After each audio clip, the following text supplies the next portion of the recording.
Boa noite a todos vocês. Sejam todos bem-vindos. Que bom que 2 anos que tivemos que parar, ao retornar, vocês também retornam, vocês também voltam, com sede e fome de conhecimento, desejo de aprender, de evoluir, de se lapidar, de conhecer essa doutrina que tanto nos consola, nos explica, nos esclarece e nos ampara. Quantas e quantas dificuldades passamos, inclusive agora nesses 2 anos, e como o conhecimento da doutrina, em muitas situações, amparou,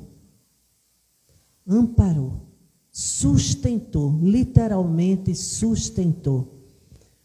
Que bom.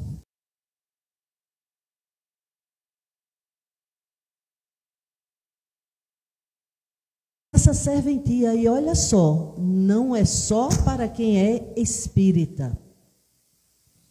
Durante esses 2 anos que não pudemos fazer as reuniões públicas, não nos impediu de continuar levando o estudo e a reflexão, porque tiveram as lives. Mas aqui continuamos com o atendimento fraterno e aplicação de paz. E o que chegou em nossa casa de católicos e evangélicos não foi pouco. Eu digo que chegou muito mais católicos e evangélicos, porque suas igrejas estavam fechadas, e fora o culto e a missa, não tinha outra atividade, mas vieram aqui para conversar, para receber o paz. Alguns, agora que reabriu, voltaram. Outros continuam aqui, porque se sentem bem, né? E dentro da doutrina, o belo dela é que ninguém é obrigado a se converter ao espiritismo. Ninguém que aqui vem e recebe qualquer tipo de assistência, ele não é convidado a se converter a ser espírita e a receber Jesus, porque senão não estaria salvo. Não.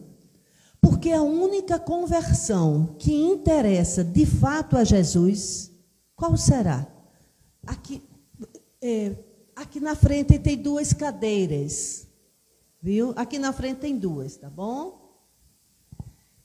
Qual é a verdadeira conversão que Jesus espera de nós? É o catolicismo? É o protestantismo? Ao budismo? Ao espiritismo? Não. A única conversão que Jesus espera de nós é o amor. Apenas isso. Não importa qual é a religião. Aí se perguntarmos, qual é a melhor religião? Qual é? É toda aquela que nos ajuda a ser melhor do que somos.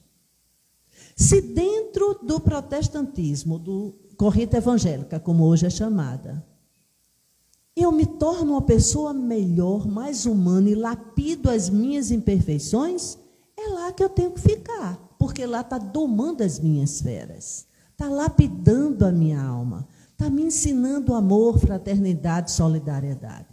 Se eu encontro isso no catolicismo, na Umbanda, no hinduísmo, seja onde for, é lá que eu tenho que ficar.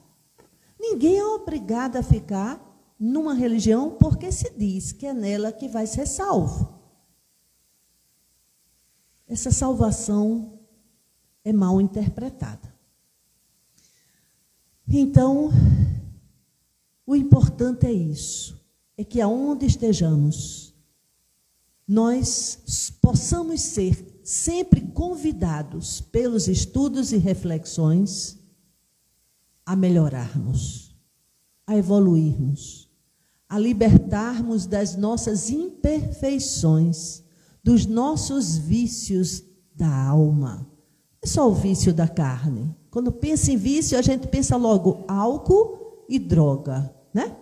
A gente pensa imediato nesse vício. Mas tem tantos outros, até o vício de comer, o vício de falar mal, o vício de pensar mal, o vício de julgar antecipadamente, o vício do egoísmo, o vício da ambição, o vício de sofrer, olha só, de ser vítima, de se lamentar, se lastimar. Quando você aponta a solução para a pessoa, ela não quer a solução, ela quer se lastimar, ficar na posição de vítima. Quantas vezes apontamos a saída para uma pessoa e aí ela inventa 1001 desculpas, porque na verdade ela não quer encontrar a saída, porque senão ela vai se lamentar do quê? E ela vai despertar a pena como? O sentimento no outro, a bichinha, a coitadinha, oh meu Deus, como é sofrida, quando morrer vai para o céu, com tripa e tudo, tem até essa expressão, não é? Olha, é uma santa, olha, sofre tanto, tanto, tanto, quando ela morrer ela vai para o céu, com tripa e tudo, oh meu Deus, vai nada, porque se for não tem nem serventia para as tripas lá, então, mas tem gente que é isso, que precisa estar mal, porque acha que assim alguém vai olhar para ela e cuidar dela. Isso é vício. E a gente tem que aprender a se libertar de nossos vícios. É a nossa escravidão. E que bom que a doutrina nos convida a sermos responsáveis pela nossa dor, pela nossa felicidade, pelo nosso progresso, pela nossa evolução. Jesus já fez o que ele tem que fazer. Nos deixou um código de ética, princípios morais, uma bússola para nos nortearmos. Mas tem gente que ainda diz, eu lavo minhas mãos, deixo tudo nas mãos de Deus. Ele vai resolver tudo por mim. Será? Se uma criancinha está indo para a escola e acha o assunto da matéria, matemática, português, inglês, seja lá o que for, isso é muito difícil, estou conseguindo aprender não. Tudo bem, eu vou fechar meu livro, eu vou deixar que papai e mamãe façam a tarefa por mim. É a mesma coisa. Na vida, às vezes, nós nos comportamos assim, como criancinhas, que quer que papai do céu faça tudo, tudo por nós. Ô Mãe Santíssima, que hoje é o dia dela, que você vai, no mês de maio, né, Cassiano? Falar de Maria de Nazaré. Que maravilha! Nas vésperas do Dia das Mães. Maravilha. Então, hoje teremos o nosso irmão Cassiano aqui, falando de Maria Santíssima, Maria de Nazaré. Estou doida para te escutar. Então, vamos aproveitar a noite de hoje. Agora, antes de fazermos a prece, deixa eu só dar um alerta a vocês, que quando eu cheguei hoje, várias pessoas que ficam lá embaixo, ajudando a fazer o controle da entrada, estão preocupados, porque muitas pessoas estão chegando ainda questionando o uso de máscaras. Ainda é necessário aqui, sim. Quase minha cabeça voou sábado aqui. Quase voou, Cassiano. Vieram questionar a Constituição, as regras, as leis, e isso, e aquilo, e a Bíblia, porque foi decretado suspensão de máscara, tudo, estava tudo liberado. E eu tentando explicar. Nós temos esse salão, não é muito grande. Não é dos menores, mas também não é como da federação, enorme. As janelas estão fechadas. Ar-condicionado. Não podemos deixar as portas abertas com o ar ligado. Porque fizemos isso no início, queimaram 3 numa noite só. De tanto que a gente ficou utilizando ele com portas abertas. E aqui na frente nós temos esse restaurante, que tem música ao vivo. Já fomos lá inúmeras vezes negociar. Meu amigo, passamos tanto tempo na pandemia sem vir. Vocês lideraram aqui na rua, tocaram à vontade. Vamos dividir o espaço aéreo conosco. Vocês, quando der 8h30, vocês soltam o som. Mas antes disto, maneira, coloca mais baixo, não bota tão alto, porque a gente está fazendo uma palestra com fundo musical de pagode. E quando é pagode ainda é bom, né? Ainda tem outro, qual é? Sofrência. E aí vai. A sofrência ainda tá bom. Tem umas aí que toca e chega a arrepia. Então, e o palestrante tem que fazer um esforço gigante para falar sem ser no ritmo da música da frente. Quando aplicamos o passo, é a mesma coisa. Fica a música daqui e o som arrudeia, parece, e vai para outra sala e a gente fica com 2 sons. Então, por conta dessa limitação de espaço, se pede, sim, a vacinação, sim, e o uso de máscara. Só tira aqui na hora que vai falar. Estou falando nesse microfone, você vai falar em outro, a gente não vai falar no mesmo. Cada um aqui tem os seus. Eles só tiram a máscara na hora que canta, depois coloca.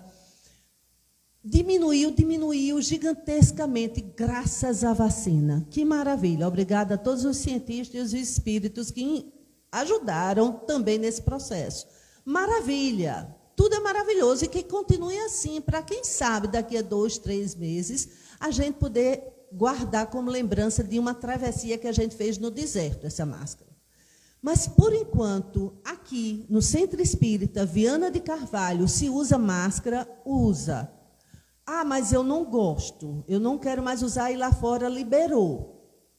Aqui nós temos regras. Uma direção combina, entra em acordo, convoca várias pessoas, tomamos as decisões e, por enquanto, a decisão é essa. Uso de máscara, agendamento, distanciamento e cartão de vacinação. Ah, mas eu não concordo. João Pessoa tem 55 centros. Ainda tem aqui pessoal que está aí em casa, vendo pelo YouTube, Instagram. Então, aqueles que não querem... Tem gente que não quer nem assim com máscara vir aqui, que ainda tem medo. Então, assiste de casa. Tudo bem, tem formas para todo mundo, né? Então, peço a vocês, carinhosamente, essa compreensão. Quando saírem daqui, tira a máscara, livre, leve e solto, mas enquanto estivermos aqui, vamos nessa 1 horinha. Para quem usou 2 anos, isso é besteira, isso é café pequeno. Durante 1 horinha, usar a máscara, tá bem? Então, é uma medida ainda de cuidado. Aqui tem muitas pessoas que são autoimunes, que têm câncer, que fazem quimioterapia, diabéticos e muitas outras enfermidades que não vamos liberar de tudo para não prejudicar, inclusive, essas pessoas que querem vir aqui. E vêm porque se sentem tranquilas e confiantes, porque no Viana ainda tem essas regras. Porque se fosse em outro canto, não iria. Então, vamos usar essa caridade. Se você goza plenamente uma saúde, maravilha. Mas vamos ajudar aqueles que ainda têm uma saúde vulnerável, mas que quer vir aqui beber dessa fonte, mas só se sente mais seguro quando a gente está de máscara. Tá bem? Agora nós vamos fazer a nossa prece e logo mais, quando terminar, a turma aqui faz a conclusão da prece musical. Vamos elevar o nosso pensamento ao Mestre Jesus, aos nossos amigos espirituais, nosso anjo de guarda, nossos professores. Mergulhar em nosso ser e fazer nesse momento um passeio por dentro de nós. Um passeio pelos nossos pensamentos, sentimentos, emoções.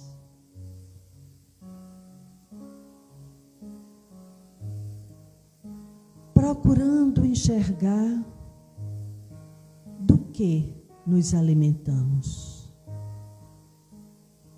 do que nos nutrimos. No dia a dia, qual é meu alimento da alma? Qual é nosso alimento?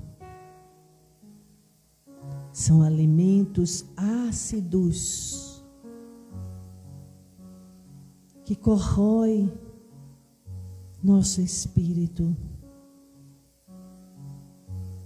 Ou serão sentimentos que nos encorajam, motivam, incentivam e nos ajudam a caminhar em frente? Passos firmes rumo à luz. Ó Pai, nos envolvei com os teus braços amorosos, florestas, e nos ensinando que caminho a tomar. Que possamos, Mestre, ter coragem de dar passo a passo, mesmo diante das tempestades, dos desafios, dos medos, da insegurança das tempestades.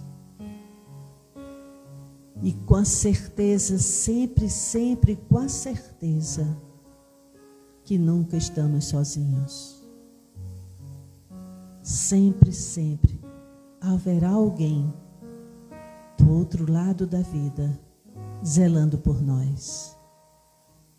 Que possamos ser gratos a todos esses que zelam pelo nosso progresso espiritual. Que a tua paz e teu amor se estenda sobre todos nós, hoje e sempre. Graças a Deus.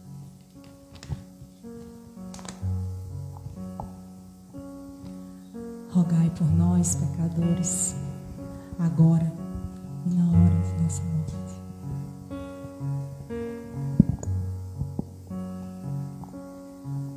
Cubra-me com seu manto de amor, guarda-me na paz desse olhar, cura-me as feridas e a dor me faz suportar.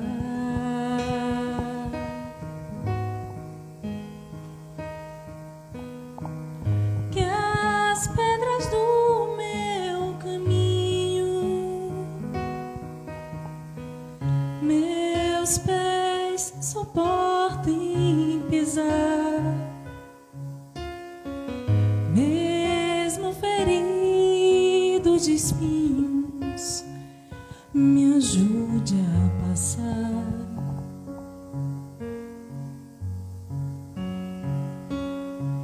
Se ficaram mágoas em mim, Mãe, tira do meu coração, e aqueles que eu fiz sofrer, peço perdão.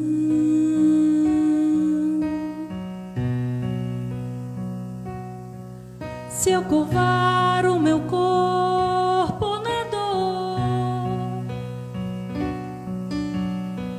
me alivia o peso da cruz.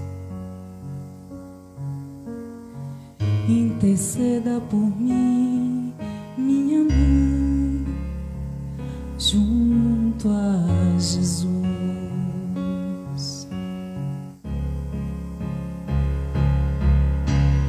Nossa Senhora, me dê a mão, cuida do meu coração,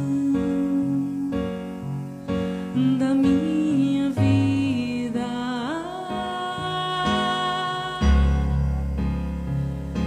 do meu destino.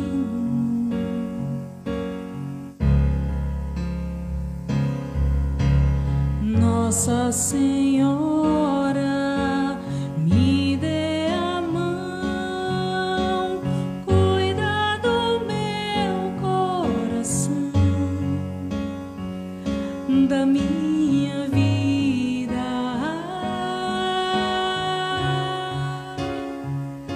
do meu destino,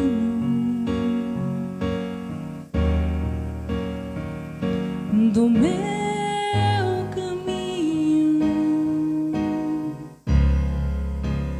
Cuida de mim.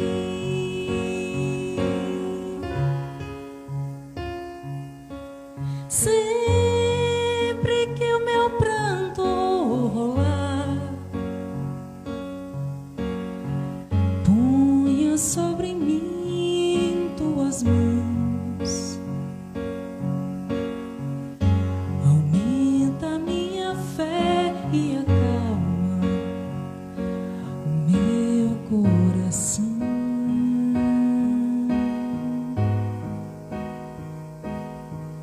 Grande a procissão a pedir a misericórdia, o perdão, a cura do corpo e pra alma, a salvação.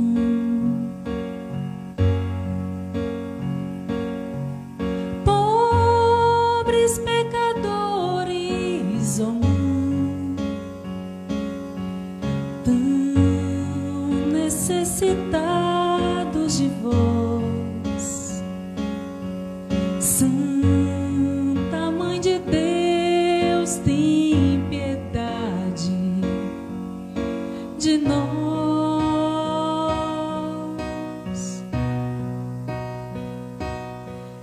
De joelhos aos vossos pés, estendei a nós vossas mãos. Rogai por todos nós, vossos filhos, meus irmãos. Nossa Senhora, me dê a mão, cuida do meu coração, da minha vida,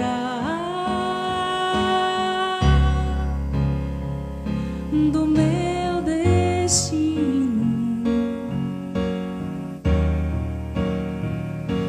do meu caminho.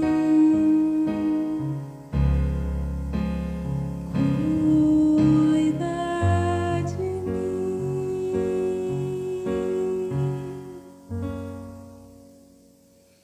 A gente não poderia encerrar essa primeira parte antes da palestra de Cassiano se não fosse com essa música.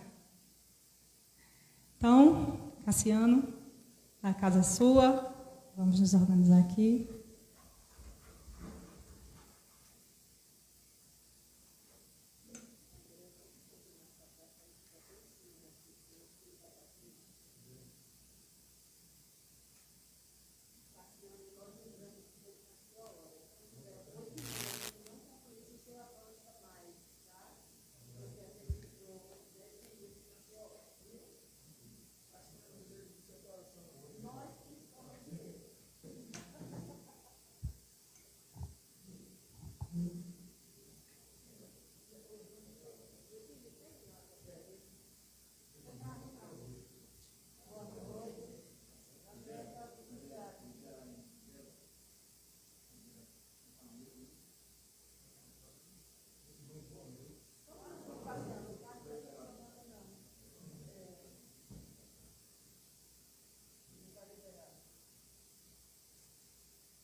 Pronto, chegou. Meus irmãos, boa noite. Com muita alegria que a gente se encontra nessa nossa noite de estudo do Evangelho do nosso Senhor Jesus Cristo à luz da doutrina espírita, né? Algumas pessoas às vezes dizem que é o Evangelho dos Espíritas, mas isso não é verdade, o Evangelho é de Jesus. Os Espíritos, eles nos trouxeram esclarecimentos. Os Espíritos vieram resgatar o Evangelho de Jesus que a gente contaminou ao longo do tempo, né? Quando o Mestre trouxe a sua mensagem, nós, e como espíritos reencarnantes, nós usamos com muita propriedade, nós não aceitamos aquela mensagem de amor, pois ainda não estávamos prontos para ela, e o resultado foi que nós assassinamos o Mestre numa cruz. É um equívoco achar que a morte de Jesus foi para salvar os nossos pecados. A infância espiritual acabou. Nós estamos na era da maturidade espiritual e, como maduros, precisamos observar, identificar e aceitar os nossos erros. Nós não aceitamos a mensagem e nós assassinamos o Mestre. E devido a essa nossa condição, nós também contaminamos o Evangelho de Jesus, procurando ajustá-lo aos nossos conceitos, aos nossos defeitos, às nossas ambições, à nossa sede de poder, à nossa ganância. Então nós maculamos o Evangelho. A doutrina espírita são os espíritos, são os irmãos nossos do plano espiritual que vêm resgatar essa mensagem, que vem alertar para nós os pontos principais que ela tem. Procurar tirar dela essas máculas que nós convocamos. Aí vocês podem estar perguntando, mas o texto, a matéria, o assunto dessa noite não é Maria? O assunto é Maria. E eu queria começar assim porque nós fizemos a mesma coisa com a imagem de Maria. Uma sociedade extremamente machista e preconceituosa, que infelizmente até o dia de hoje ainda temos resquícios disso.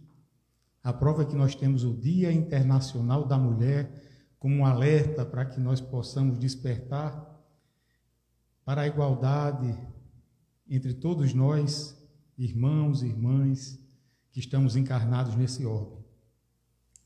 E ao longo do tempo nós fomos tirando de Maria a importância que ela tem no trabalho de trazer o Evangelho para nós.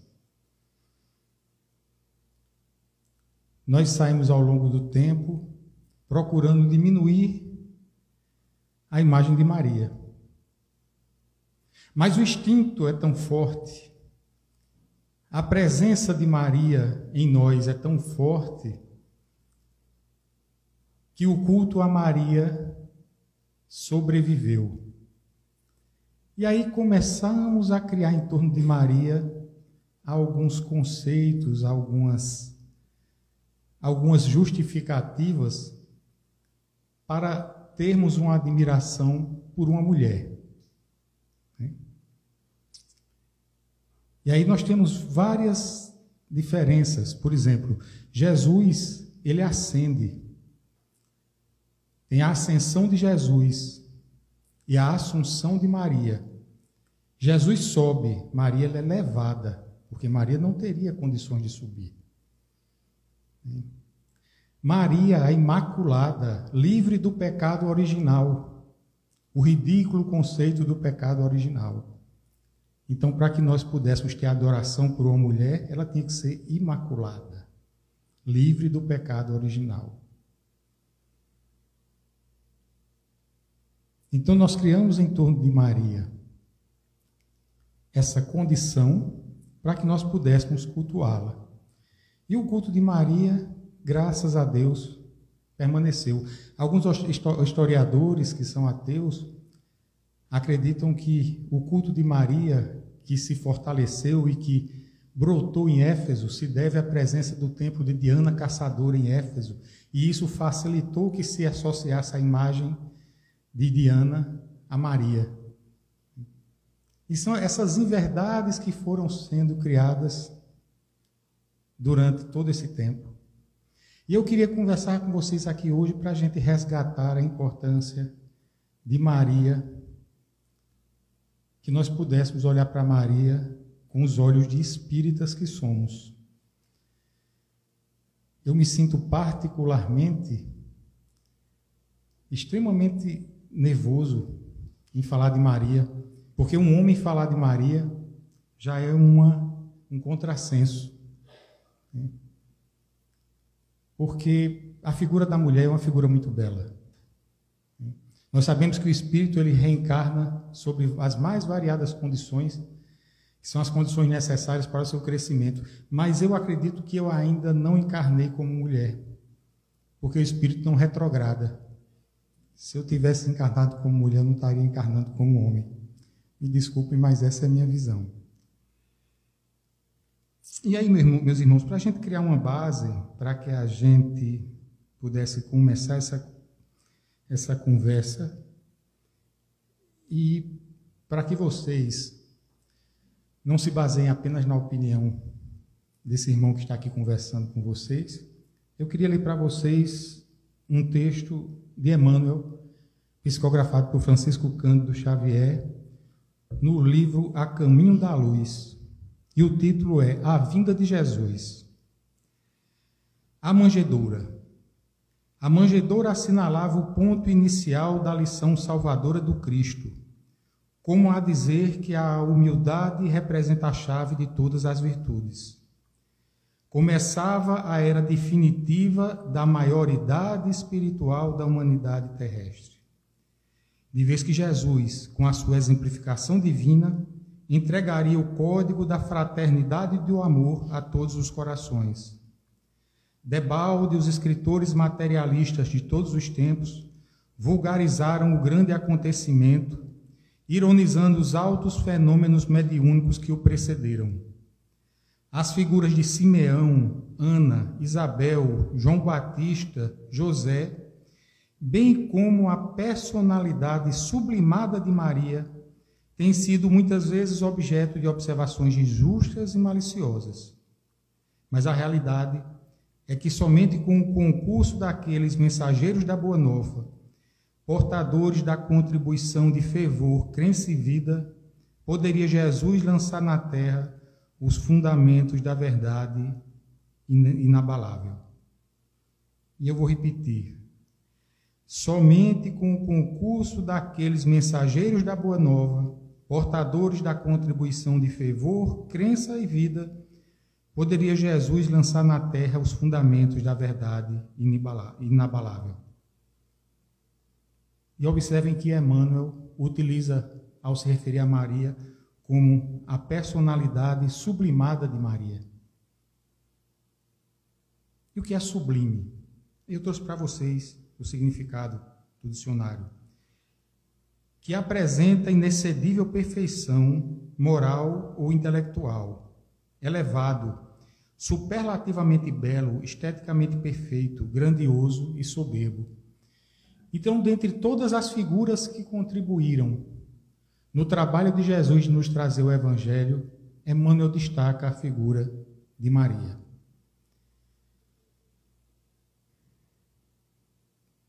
O papel que Maria desempenhou na vinda do Mestre foi um papel extremamente complexo e extremamente difícil. Vocês imaginem para uma jovem à época receber a incumbência, receber a notícia que seria a mãe do Salvador, do escolhido. E vocês imaginem ela ter que relatar para o seu marido que ela estava grávida, enfrentar uma eventual desconfiança em cima da geração dessa vida.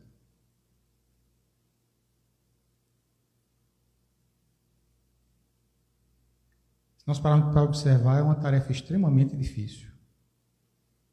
Exige uma maturidade espiritual e uma fé extremas. E ao ser comunicada disso, as palavras dela é que seja feita a vontade de Deus, que seja feita em mim a vontade de Deus, seja feita na tua serva a tua vontade.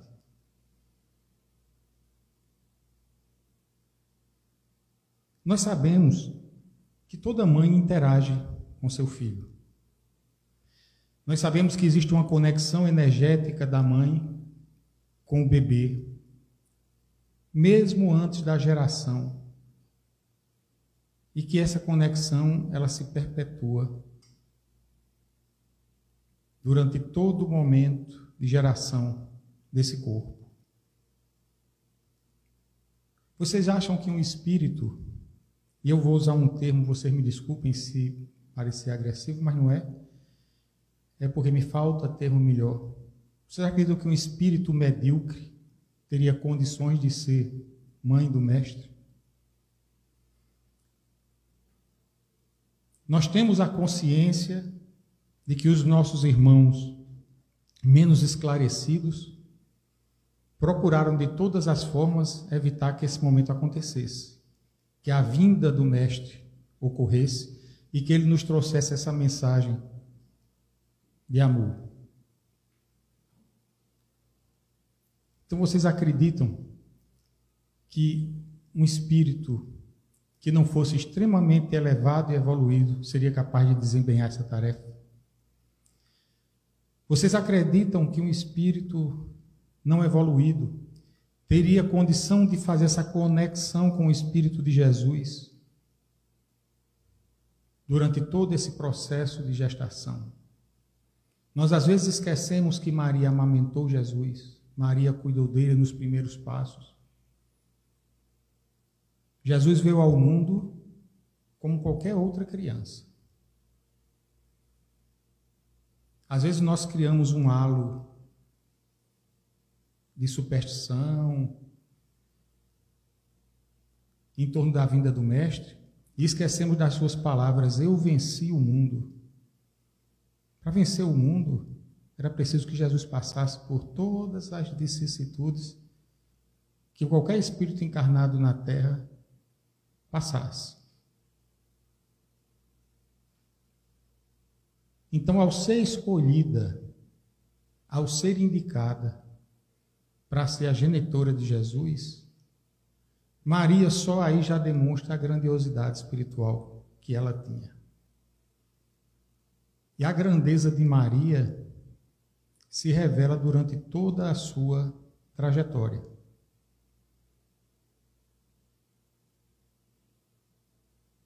Basta que nós pensemos no momento do martírio de Jesus. Algumas pessoas acreditam que Jesus não sofreu, que os martírios de Jesus não foram tão pesados. Eu acredito que a nossa consciência pesada nos busca essas justificativas. Jesus sofreu. Eu não sei se algum de vocês já assistiu um filme, Paixão de Cristo, o diretor é Mel Gibson. Eu acredito que aquele filme é o que retrata o mais próximo do processo que Jesus passou. E Mel Gibson, eu não sei qual a sua crença religiosa, mas no momento que Jesus está sendo açoitado, eu não sei se vocês lembram, mas os verdugos de Jesus batem nele com tanta força e durante tanto tempo, que quando eles param exauridos, é como se eles despertassem de um transe. Eles olham o estado em que Jesus se encontra e eles não acreditam que eles fizeram aquilo. No filme eles ficam perplexos. Porque até naquele momento, tentaram que Jesus desistisse da sua tarefa. E Maria acompanhou Jesus durante todo esse processo. Eu assisti esse filme no cinema e nesse dia tinha muitos jovens. E os jovens, quando entraram no cinema, era um sábado à noite, e eles entraram, como é comum, combinando que iriam para onde iriam depois do filme, vamos sair, vamos passear. No transcorrer do filme, um silêncio completo tomou conta do cinema, cortado apenas por alguns soluços das pessoas que choravam. E todos saíram calados do cinema. Então, se para nós hoje, os martírios e os suplícios a que Jesus foi submetido é doloroso, imagine para Maria,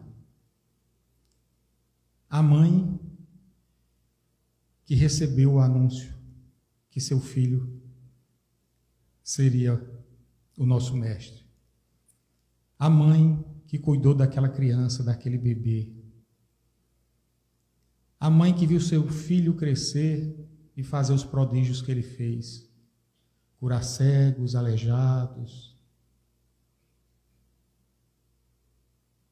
A mãe que viu o filho conversando com carinho com criminosos à beira da estrada.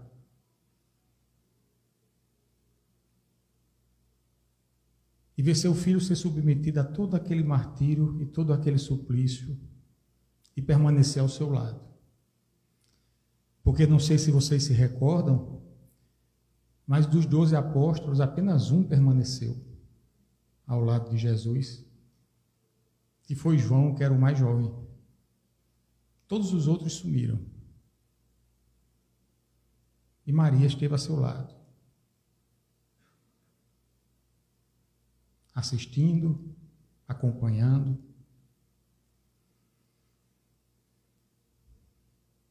E Divaldo Pereira Franco nos relata, em uma de suas palestras, que no momento em que Jesus estava crucificado, ela percebe uma mulher chorando próximo à cruz de Dimas, né? Aquele que é acusado de roubo e é crucificado ao lado de Jesus, onde tem aquela famosa frase, onde Jesus diz que um dia estará com ele no reino dos céus. E Maria, mesmo nesse momento de extrema dor, ao perceber a mãe de Dimas sofrendo,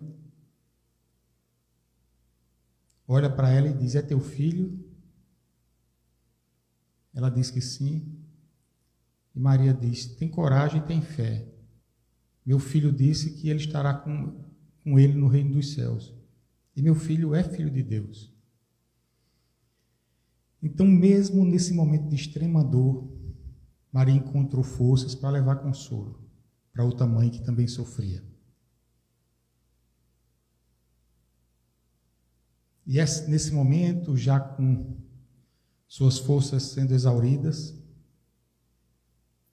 que Jesus chega para João e diz: João, eis tua mãe, mulher, eis aí teu filho. E aí ele leva Maria para Éfeso, onde eles se instalam numa pequena casa, onde dentro de pouco tempo se torna um local de visitação e acolhimento daqueles que precisam de socorro e de apoio. Maria recebia todos aqueles que a procuravam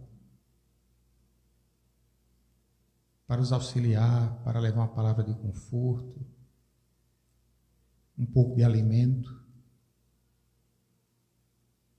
É um desses socorridos, um leproso, que olha para ela e diz: tu és a mãe de Jesus, mas também és a mãe de todos nós.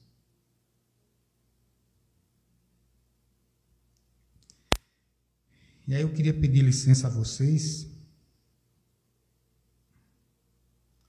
para ler uns trechos de Boa Nova, de Humberto de Campos, aproveitando para convidar vocês para a leitura desse livro. Aqueles que não leram ainda, não percam essa oportunidade. E o título do capítulo é Maria. Junto da cruz, o vulto agoniado de Maria produzia dolorosa e indelével impressão. Com o pensamento ansioso e torturado, olhos fixos no madeireiro das perfídias humanas, A ternura materna regredia ao passado em amarguradas recordações. Ali estava, na hora extrema, o filho bem-amado. Maria deixava-se ir na corrente infinda das lembranças. Eram as circunstâncias maravilhosas em que o nascimento de Jesus lhe fora anunciado. A amizade de Isabel, as profecias do velho Simeão, reconhecendo que a assistência de Deus se tornara incontestável nos menores detalhes da sua vida. Naquele instante supremo, revia a manjedoura na sua beleza agreste, sentindo que a natureza parecia desejar redizer aos seus ouvidos o cântico de glória daquela noite inolvidável. Por meio do véu espesso das lágrimas, repassou uma por uma as cenas da infância do filho estremecido, observando o alarme interior das mais doces reminiscências. E aí eu queria passar para o trecho onde Humberto de Campos já nos relata Maria instalada em Éfeso. E ele continua. Desculpem. Súbito recebeu notícias de que um período de dolorosas perseguições se havia aberto para todos que fossem fiéis à doutrina do seu Jesus divino. Alguns cristãos banidos de Roma traziam a Éfeso as tristes informações. Em obediência aos éditos mais injustos, escravizavam-se os seguidores do Cristo. Destruíam-se-lhes os lares, metiam-nos a ferros nas prisões. Falava-se de festas públicas em que seus corpos eram dados como alimentos a feras insaciáveis em horrendos espetáculos. Então, num crepúsculo estrelado, Maria entregou-se às orações, como de costume, pedindo a Deus por todos aqueles que se encontrassem em angústias do coração, por amor de seu filho. Maria viu aproximar-se o vulto de um pedinte. Minha mãe, exclamou o recém-chegado, como tantos outros que recorriam ao seu carinho. Venho fazer-te companhia e receber a tua bênção. Maternalmente, ela o convidou a entrar, impressionada com aquela voz que lhe inspirava profunda simpatia. O peregrino lhe falou do céu, confortando-a delicadamente. Comentou as bem-aventuranças divinas que aguardam a todos os devotados e sinceros filhos de Deus, dando a entender que lhe compreendia as mais ternas saudades do coração. Maria sentiu-se empolgada por tocante surpresa. Que mendigo seria aquele que lhe acalmava as dores secretas da alma saudosa com bálsamos tão doçorosos? Nenhum lhe surgira até então para dar, era sempre para pedir alguma coisa. No entanto, aquele viandante desconhecido lhe derramava no íntimo as mais santas consolações. Onde ouvira aquela voz meiga e carinhosa noutros tempos? Que emoções eram aquelas que lhe faziam pulsar o coração de tanta carícia? Seus olhos se umedeceram de ventura sem que conseguisse explicar a razão de sua terna emotividade. Foi quando o hóspede anônimo lhe estendeu as mãos generosas e lhe falou com profundo acento de amor. Minha mãe,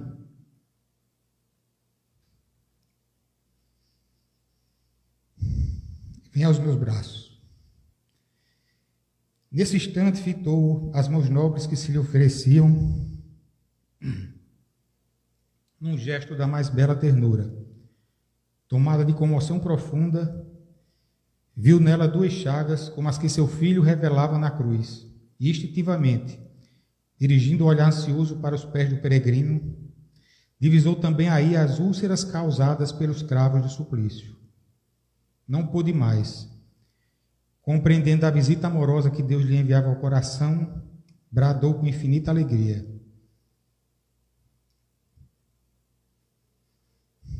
Meu filho, as úlceras que te fizeram. E precipitando-se para ele como mãe carinhosa e desvelada, quis certificar-se, tocando a ferida que lhe fora produzida pelo último lançaço perto do coração. Suas mãos ternas e solícitas o abraçaram na sombra, visitada pelo luar, procurando sofregamente a úlcera que tantas lágrimas lhe provocara no carinho maternal. A chaga lateral também lá estava, sob a carícia de suas mãos. Não conseguiu dominar o seu intenso júbilo. Num ímpeto de amor, fez um movimento para se ajoelhar. Queria abraçar-se aos pés do seu Jesus e osculá-los com ternura. Ele, porém, levantando-a, cercado de um halo de luz celestial, se lhe ajoelhou aos pés e, beijando-lhe as mãos, disse em carinhoso transporte: Sim, minha mãe, sou eu. Venho buscar-te, pois meu pai quer que sejas do meu reino a rainha dos anjos. Essa é Maria, aquele espírito a quem o mestre se ajoelha aos pés, em reconhecimento pela sua grandeza espiritual, em reconhecimento pelo seu trabalho, em reconhecimento pela tarefa que ela desempenhou. E eu não sei se vocês lembram que existe uma passagem em Mateus que a mulher, a mãe dos filhos de Zebedeu, chega para Jesus e ela pede pouca coisa, ela não quer nada, ela quer que um filho sente ao lado, um ao lado direito e outro ao lado esquerdo. E Jesus diz para ela que quem sentará ao meu lado não sou eu que decido, mas o meu Pai que está nos céus. E aí eu vou repetir a frase que Jesus diz: Venho buscar-te, pois meu Pai quer que sejas no meu reino a rainha dos anjos. Não é Jesus, é Deus, que em reconhecimento àquele espírito tão nobre, a convida para fazer esse trabalho de cuidar de todos nós ao lado de Jesus. Maria continua sendo a mãe desvelada, que cuida não só mais de Jesus, nem daqueles que peregrinavam até a sua casa em Éfeso, mas que cuida de toda a humanidade. Nós estamos nos aproximando do nosso horário de conclusão e vou pedir licença a vocês para ler mais um texto. Eu optei pela leitura desses textos porque são textos que trazem uma beleza, que trazem uma mensagem que eu não seria capaz de traduzir com as minhas palavras. Nem sei se eu conseguiria. Esse texto também foi psicografia de Francisco Cândido Xavier. Está no livro Momentos de Ouro, a sua mãe Maria Dolores. E o título é Retrato de Mãe. Depois de muito tempo, sobre os quadros sombrios do Calvário, Judas, cego no além, errava solitário. Era triste a paisagem, o céu era nevoento. Cansado de remorso e sofrimento, sentara-se a chorar. Nisso, nobre mulher de planos superiores, nimbada de celestes esplendores, que ele não conseguia divisar, chega e afaga a cabeça do infeliz. Em seguida, num tom de carinho profundo, quase que em oração, ela diz: Meu filho, por que choras?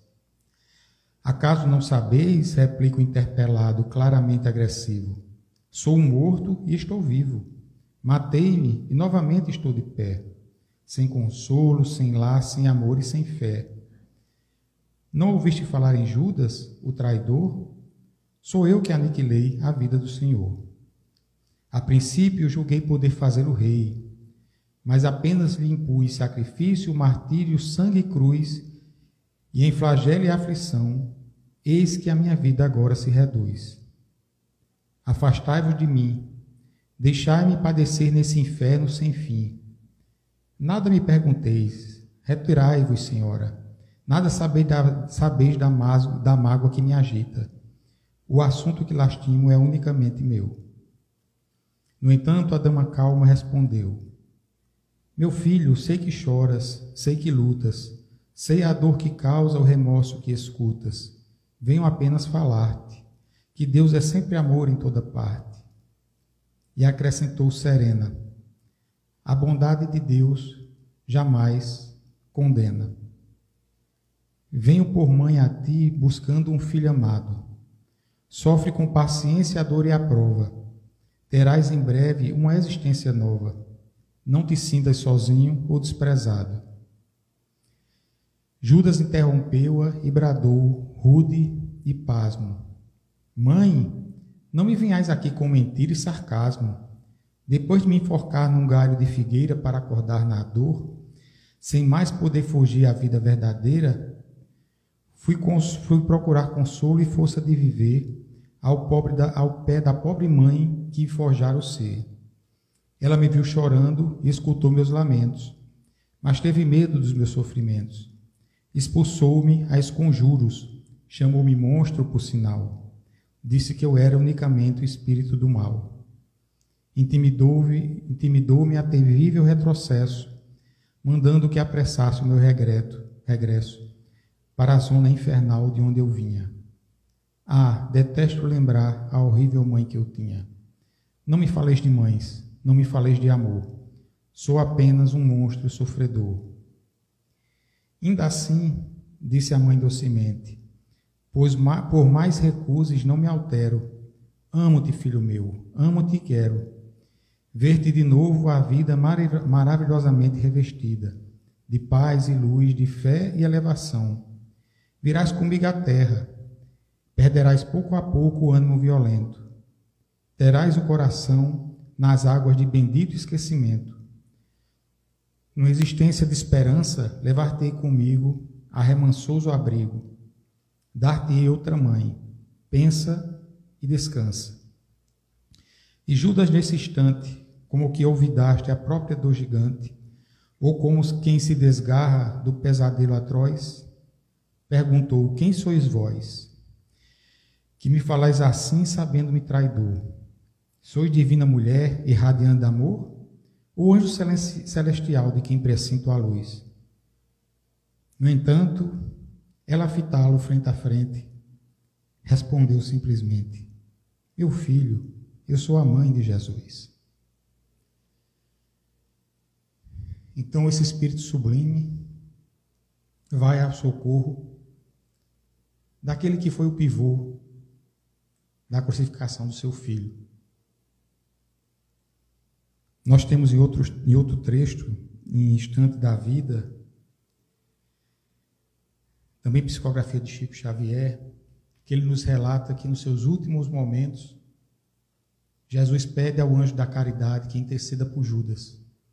O mestre, já sem forças, nos seus últimos momentos, ele pede que o anjo da caridade socorra Judas. Mas é Maria que vai até o Vale dos Suicidas, onde Judas se encontrava, para socorrê-lo e resgatá-lo, para que ele passe por um processo de reparação e de crescimento. Mas isso é outra história. Eu queria regressar para o final do texto anterior, de Boa Nova, antes de fazer um convite para vocês. Quando Maria desencarna, quando ela é desligada dos laços da matéria, ela percebe que seu pensamento a leva aonde ela quiser. Então ela começa a rever pairagens que lhe eram agradáveis, saudosas. E súbito ela se lembra das notícias que recebeu dos cristãos que estavam aprisionados, sofrendo as mais terríveis vicissitudes, as mais terríveis agressões, atirados às feras, num espetáculo horrendo de dor e sofrimento. E aí Maria se dirige até essas celas, até esses calabouços, e ela se aproxima de uma jovem encarcerada, de rosto descarnado e macilento, e lhe diz ao ouvido: Canta, minha filha, tenhamos bom ânimo. Convertamos as nossas dores da terra em alegrias para o céu. A triste prisioneira nunca saberia compreender o porquê da emotividade que lhe fez vibrar subitamente o coração. De olhos estáticos, contemplando o firmamento luminoso, por meio das grades poderosas, ignorando a razão de sua alegria, cantou um hino de profundo e enternecido amor a Jesus, em que traduzia sua gratidão pelas dores que lhe eram enviadas, transformando todas as suas amarguras em consoladoras rimas de júbilo e esperança. Daí em instantes, seu canto melodioso era acompanhado pelas centenas de vozes dos que choravam no cárcere, aguardando o glorioso testemunho.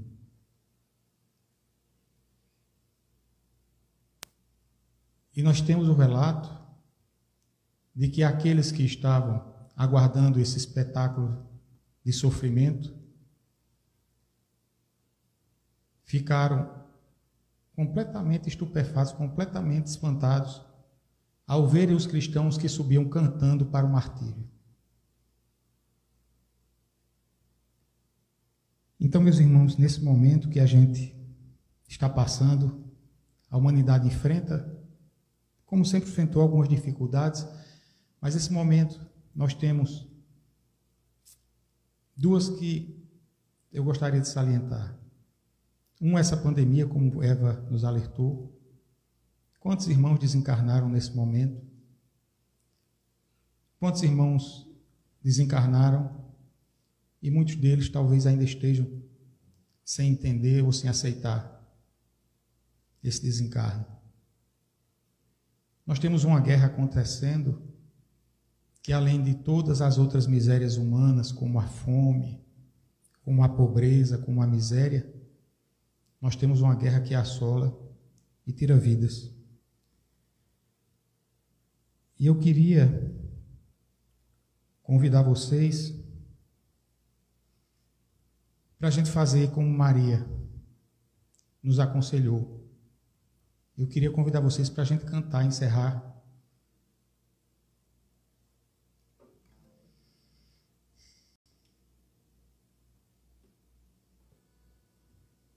com uma música, rogando a Maria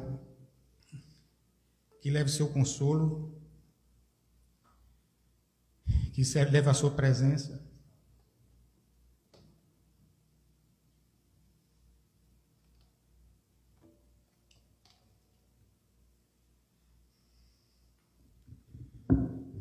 A todos esses irmãos que precisam.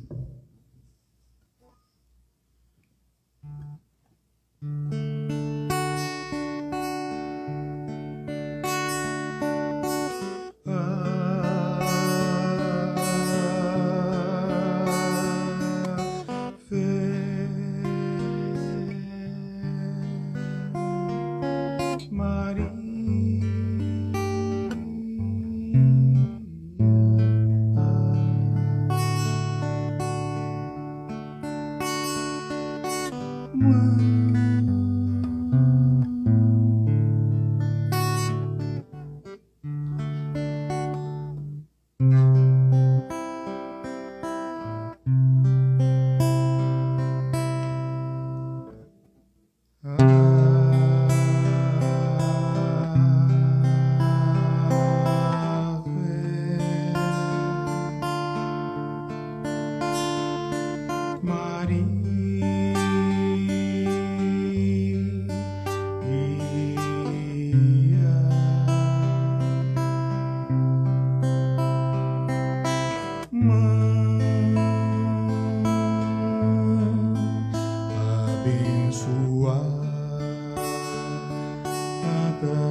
cheia de graça,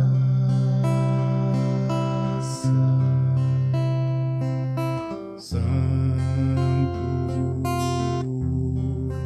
é o fruto do teu ventre, Jesus.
Pecadores, Mãe querida, amém.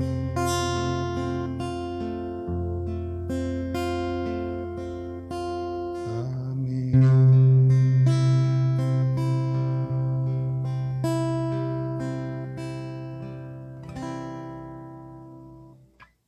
Meus irmãos, que Deus nos abençoe, que Maria ilumine a cada um de nós, os nossos lares e os nossos familiares.